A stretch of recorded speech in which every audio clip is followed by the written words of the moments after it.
Good evening, I'm Cathy Lewis. Tonight we look back at the people, places, and ideas that have helped shape the first 9 months of What Matters. Since our inaugural show in March, it's been our pleasure to bring you topics that matter. And while this special broadcast won't highlight every show we've done, we do hope it'll bring to mind some of the more stimulating or thought-provoking, perhaps even humorous moments of the broadcast. We begin with a topic that's always combustible: transportation. We're talking about this issue of where we go from here with transportation. And Glenn Order, I have to just remind you of something I heard you say last week. You said, and I quote, "This may be Hampton Roads' darkest hour." Well, certainly the loss of the Hampton Roads Transportation Authority by the Supreme Court ruling is something which is going to have a tremendous effect on the ability for us to fund the projects. And so that's what I mean when I say that. It's not so much that we lost the Hampton Roads Transportation Authority. That what's the problem is that we lost the funding. And so when you lose the funding, then you no longer have a way to pay for the roads. And so we have nowhere to go from here now until we readdress or figure out where the funding is going to come from. The real solution to this is money. And the problem that we have statewide is that everyone wants transportation fixed. They can't agree on how to pay for it. There's no question about the fact that the call for the HRBT to be part of any transportation solution is growing louder by the day. Lisa Godley had an opportunity to talk with 1st District Senator John Miller, and he says it has to be part of the plan. You don't address transportation problems in Hampton Roads and not include the Hampton Roads Bridge Tunnel. You can't do it. It is the choke point for folks that live on the peninsula. And so if that's not addressed, we're not doing anything to solve transportation problems. I think you can get one lane down the median there without doing the environmental violations that everyone was concerned about, including the federal government. Yeah. If you want to do one lane, and then this modeling I've seen flushes enough traffic through the bridge tunnel and the third crossing that both of these choke points then reach something like level C service, which means that they're both work. And they work well. Actually, you have extra capacity at both locations if we're smart enough to do this the right way. I've always been, quite frankly, Glenn, if the solution is let's do both of them, then we'll work just as hard as we can to get them done. Believe me. Well, that's wonderful to hear the mayor say we're going to work as hard as we can to get it done. He's exactly right. If we had one tube and we use it with a lane going in each direction, then we end up reducing the congestion on there, so the road improves to a level C, which is a vast improvement over what it is right now. And it's a fascinating opportunity to work together, and I'm glad to hear the mayor say that. I think we're making real progress on identifying this as a separate standalone project. That conversation last April ended a stalemate, with lawmakers on both sides of the water agreeing to push for the 6 major road projects plus improvements to the Hampton Roads Bridge Tunnel. Things were finally moving forward, at least until this month, when VDOT issued a report on 6 options for expanding the HRBT, all of which were rejected in a non-binding vote by Norfolk City Council. Meanwhile, the 80-year-old Jordan Bridge closed for good, forcing 4,000 drivers to find an alternate route. And Norfolk's light rail project rolled full speed ahead with a 26% higher price tag. A streamlined locomotive capable of transporting scores of people through downtown Norfolk in a matter of minutes is what Norfolk's new light rail project promises. The system would start at Eastern Virginia Medical School, wind its way through downtown Norfolk, and end at Newtown Road. Some, like Gerald Walker, are hopeful that once Norfolk's line is up and running, Virginia Beach will latch on. Walker says he's supported the idea of this kind of mass transit system for Hampton Roads for years.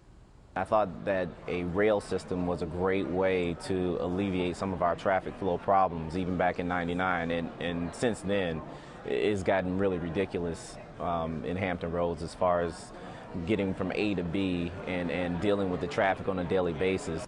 Still others are concerned that a train that runs mostly on the ground and crosses city streets could endanger lives. HRT representatives were quick to point out that the people and vehicles in this simulation were much closer to the train than they would be in reality. They also pointed out that the trains would not be moving as fast. One thing is certain, state lawmakers agree that light rail is something that needs to be studied and studied carefully. They recently passed a bill indicating just that. Mr. Sawyer, you are the acting engineer. Timing is everything, isn't it? Absolutely. What a time to be the acting engineer, huh? Yes, ma'am. What's going on with the what were your engineers seeing in the bridge that caused them such concern? And how do we read these reports? Because they can be quite frightening. They're extremely technical in nature. You know, a bridge of this type, any bridge that is weight restricted, is required by law to be inspected annually. The annual inspection for the Jordan Bridge was conducted earlier this spring, and it revealed a number of critical elements that the consultant determined would need to be either fixed within the next 12 months or that the bridge should be closed. We also looked at a variety of health issues, from mental health to autism and organ and tissue donation. And we told you about a new type of cancer treatment that will soon be available right here in Hampton Roads. Dr. William Harvey's dream of building a proton therapy treatment center in Hampton, Virginia is rapidly moving from idea to reality. We asked the facility's scientific and technical director, Dr. Cynthia Keppel, to explain what makes proton therapy treatments so different from the chemo and radiation treatments we're used to. Proton therapy is sort of as close as we have now to the perfect cancer treatment, because you really only interact with the tumor and not the healthy tissue, which means you don't see it, you don't feel it, there's no side effects from interacting with your healthy tissue. In fact, you start to feel better.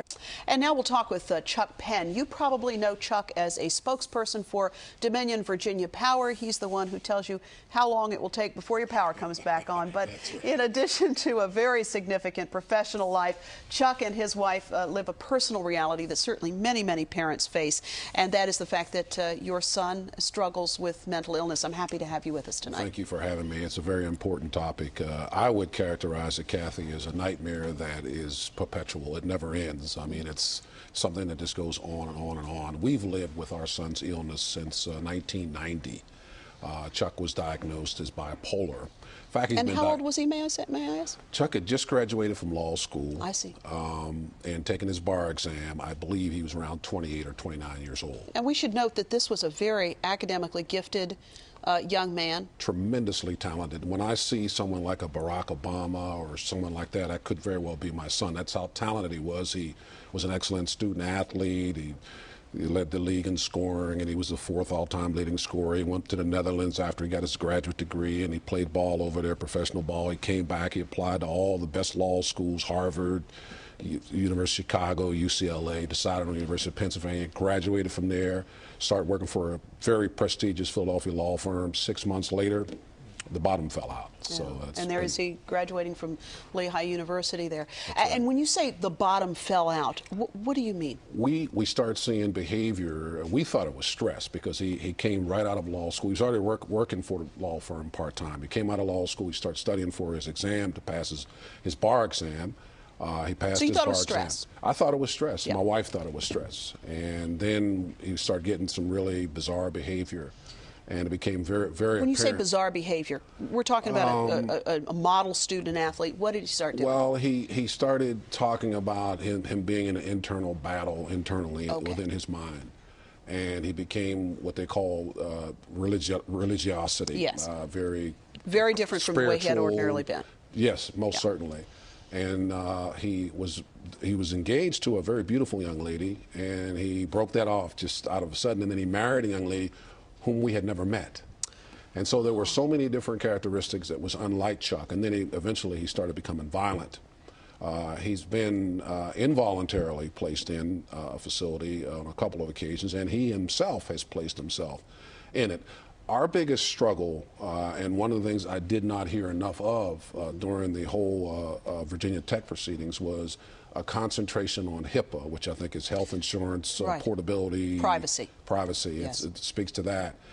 That has been our greatest struggle. As parents of someone who's mentally ill, we're victimized, but we've been victimized a second time due to the HIPAA laws because Chuck is of age.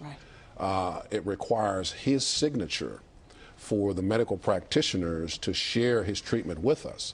So there's been long periods of time when we didn't know whether Chuck was dead or alive.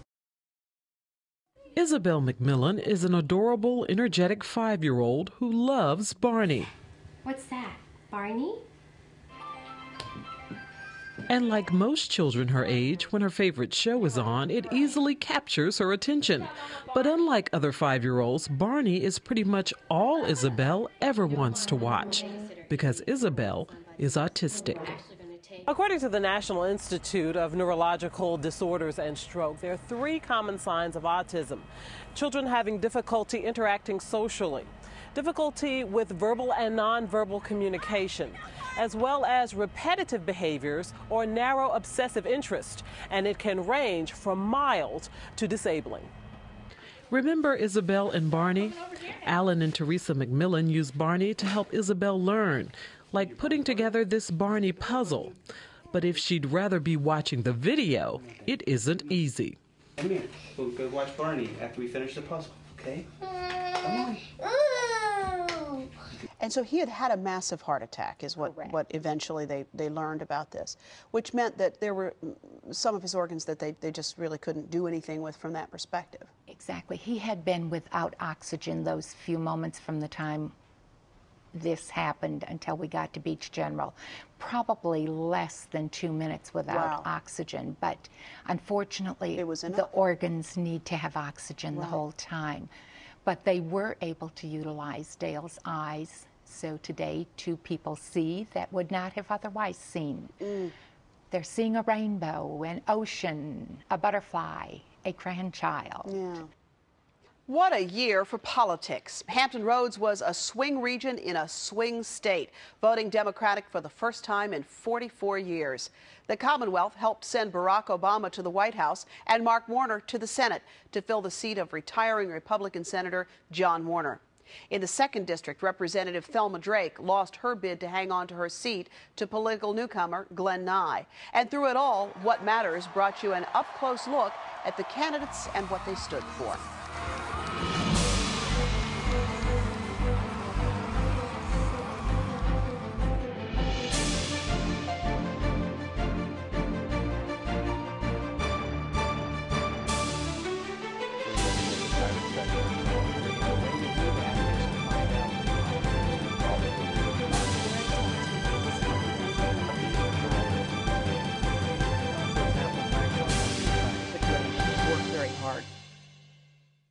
We brought you stories that matter to the minority communities in Hampton Roads, from education to immigration.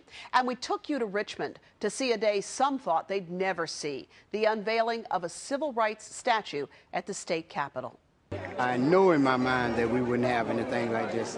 I didn't even think anything could be contemplated, but to come here and see it, it's a godsend. Now on the grounds of the Virginia State Capitol, along with others who made their mark on Virginia history, is a memorial saluting those courageous students who helped break down those walls of segregation and massive resistance. Thousands of school children who visit the state capitol each year will now see 16-year-old Barbara Johns and her classmates. On April 23rd of 1951, Johns led a walkout and demonstration at Robert Russa Moton High School in Farmville, Virginia, to protest the intolerable conditions at the school. It would take another 3 years before the Supreme Court would strike down separate but equal. But this was only the beginning of the long struggle against massive resistance. Almost 8 years after Barbara Johns and her classmates in Farmville took their courageous stand, members of the Norfolk 17 made history here by becoming the first students to integrate previously all-white schools here in Norfolk, including Norview High School, where Patricia Godbolt and 6 others attended. A cross was burned on Godbolt's front lawn even as she prepared to take the test to determine if she was qualified to attend an all-white school.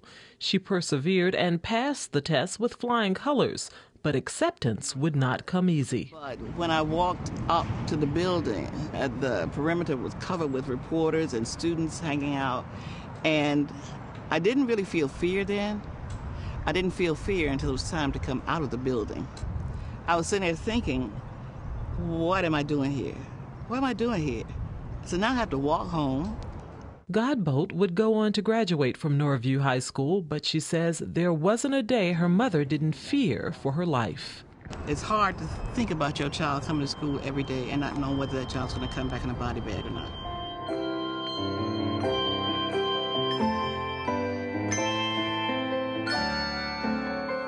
Like Barbara Johns, Patricia Godbolt, and many others endured a great deal of pain and suffering to change the course of history. So, in recognition of the students and the civil rights attorneys who led the way, and those who will continue to carry the torch, there's a statue that not only symbolizes the contributions made by African Americans, but by women and children, all who said enough and dared to make a difference. This 31-year-old construction worker, who we'll call Renee, came to the United States from Honduras almost 3 years ago. How did you get here? Porque es muy riesgoso porque uno puede They don't just buy a ticket. They jump on a train and there's always the risk of falling and the train killing you. 23-year-old Juan took the same risk, jumping a moving train in the hills of El Salvador, then coming into the United States by bus.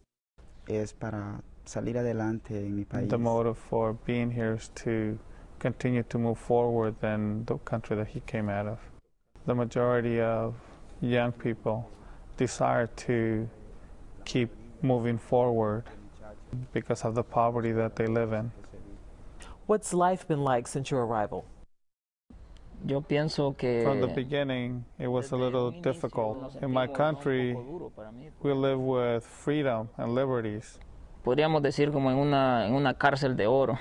And here, you're in a golden prison.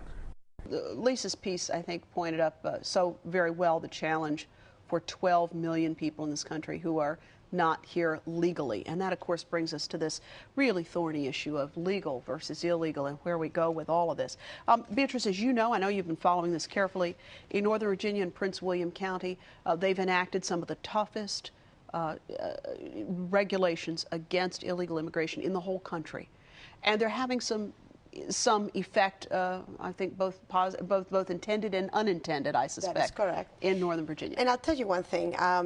This is what I call Hispanic panic. And I like to give this lecture across the United States. First of all, I want people to understand that in Virginia, about 60% of the people that are of Hispanic origin in our state are actually citizens. And this is something that we have to keep in mind. Exactly. Because none of us wear anything on our bodies that could identify who is documented and who is undocumented. But it is this growth that has people imagine that almost everybody in the Latino community in Virginia are undocumented, which is not true. Public education seems to be everybody's favorite punching bag, and lots of people have lots of ideas about how to fix it. Very few of them, however, take the extra step to explore the ideas and try to actually implement them. One of those rare people is Walter Siegeloff. His vision started over a tennis net, and today an Achievable Dream Academy is home to Newport News students from kindergarten through 12th grade.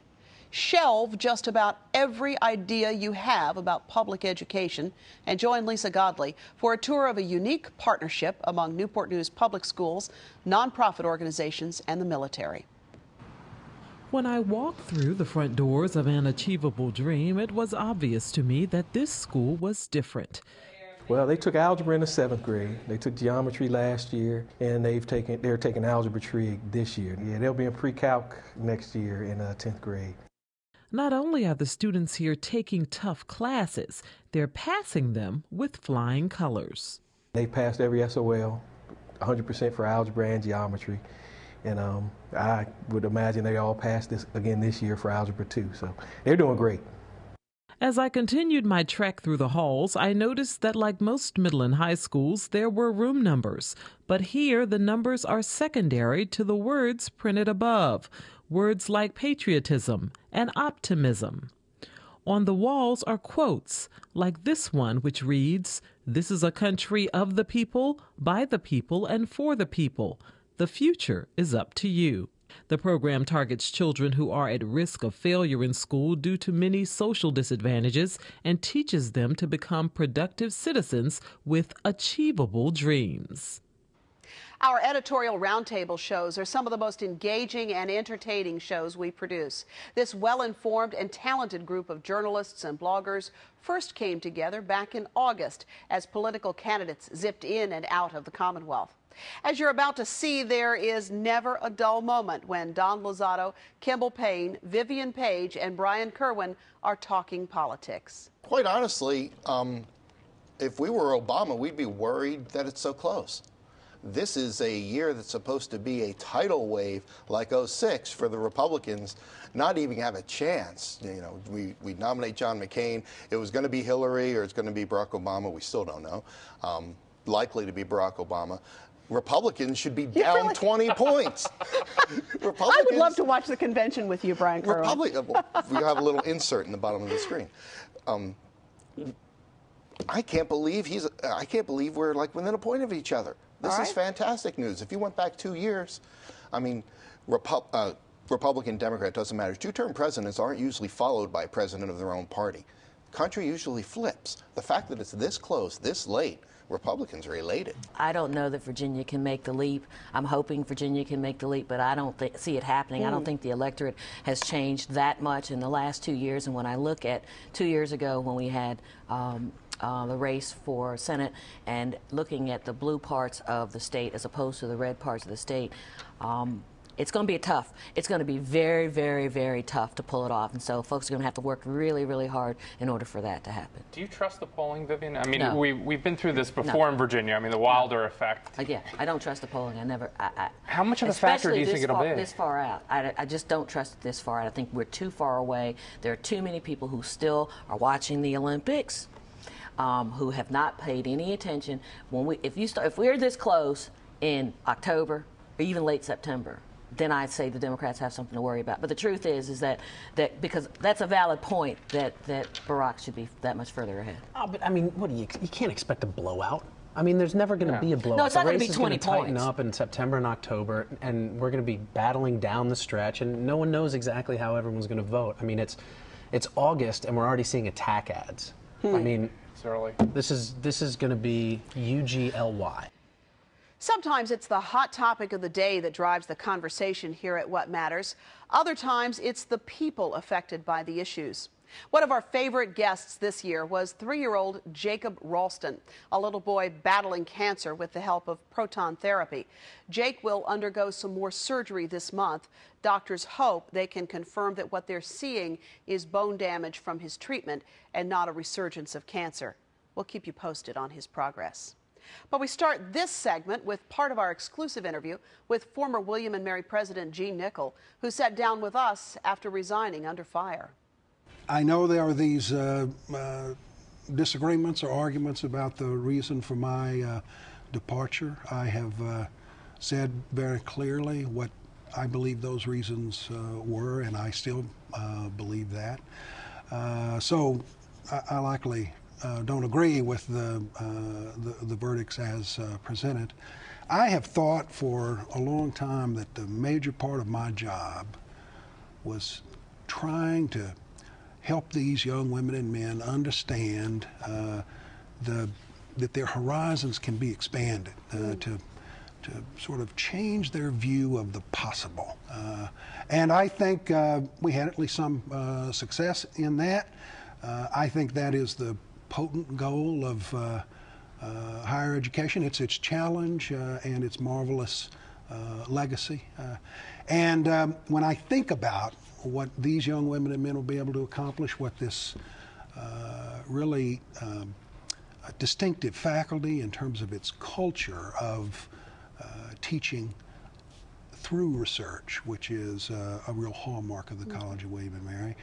It can leave one optimistic, but also, modestly heartbroken for me. I'm going to miss them very much. I'm going to miss the people who live, work, study, and teach at the College of William & Mary are a remarkable assemblage, one that has had a larger impact on me, I think, than anything, certainly in my professional life. And then I think, Jim, it was your father who knew about proton. Is that right? Correct. Yeah, he worked. You talk to me. Okay, I'm going to talk. How about can I talk to you right now? Would that be all right? I'll come back to you in a minute, Jim. I know you just went on a big trip this summer. Yeah. Where did you go? You went to see Thomas the Train, right? Right. Yeah. How was that? Good. Yeah. We were passing through, and Thomas the Train stopped. Right in front of you? Yeah. Wow. Yeah. You also went to a ballpark through the Make-A-Wish Foundation, right? Did you go to a ballpark and did you see the Steelers? I know you and your mom and dad are big Steelers fans, so that must have been very exciting. Was it really good? Go Steelers! There you go. Go Steelers. And Go Steelers has been a constant cry throughout this process, hasn't it? Okay, can I talk to your dad now? Yeah. Okay, and then in a minute, you're going to come back and sing for us, right? Right. Good enough. We hope you've enjoyed watching the best of What Matters as much as we've enjoyed bringing it to you. Next week, a look at the coming digital television conversion. And in January, we take a special look at the arts in Hampton Roads in light of this economic downturn. We want to hear what you want to know about the issue, so log on to our website at whatmatters.tv and send us your questions about the arts and their future in Hampton Roads. From all of us here at What Matters, have a joyous and prosperous new year.